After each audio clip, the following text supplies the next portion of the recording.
queridos. Amém. Todos, por favor, se coloquem em pé, por gentileza. Aqueles que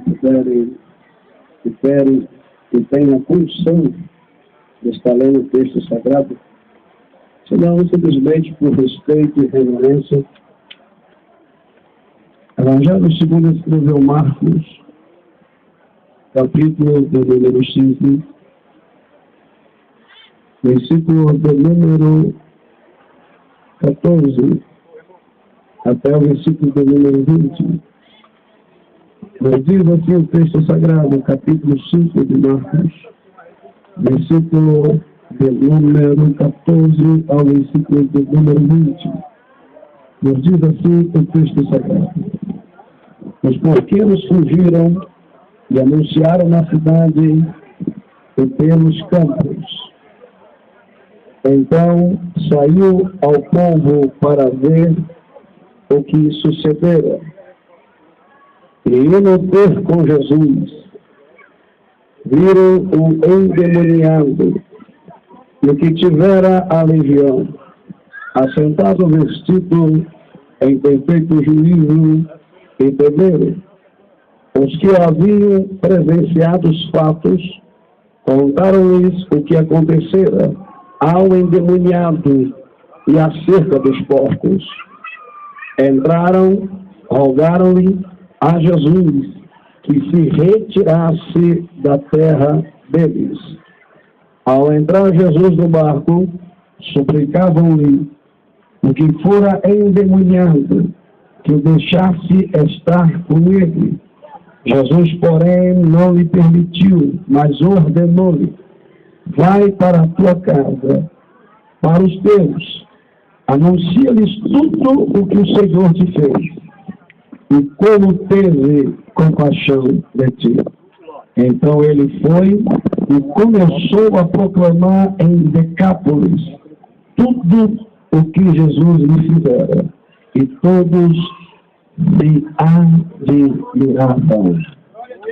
Pode sentar, queridos, por favor. Quero pedir aos membros da igreja, aos obreiros, aos irmãos, que estejam em oração. Só conversa se for realmente importante. Nós estamos em um culto aberto, estamos arrodeados tão grandemente de testemunho. Aleluia! E eu creio que houve uma prévia em oração para estarmos aqui.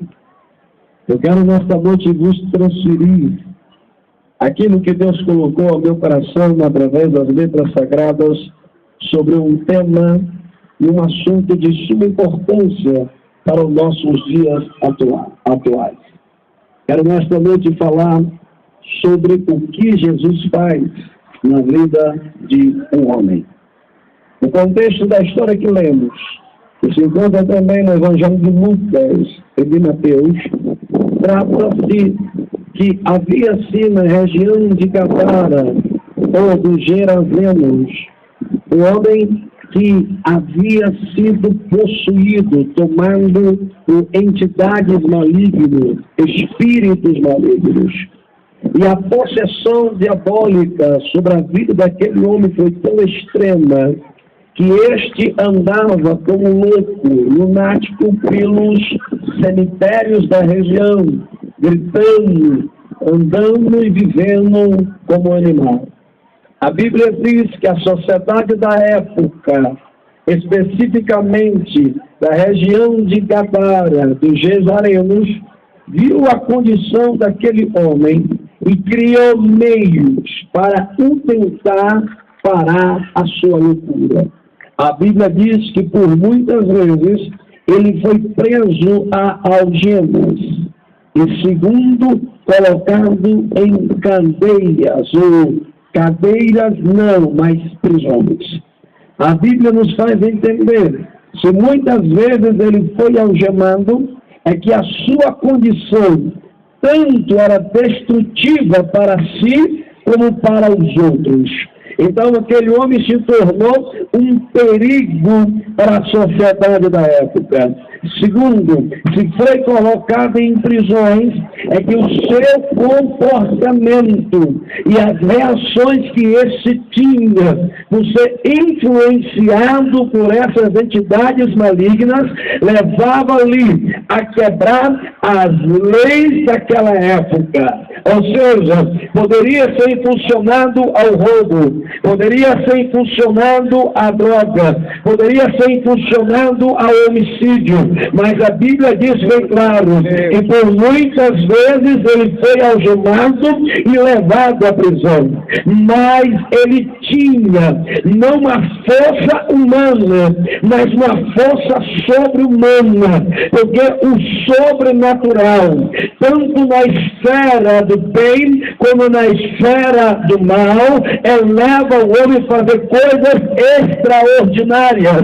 Quando eu falo na esfera do bem, que quando um homem e uma mulher são possuídos pelo poder de Deus, ele faz maravilhas através da fé e no poder do nome de Jesus.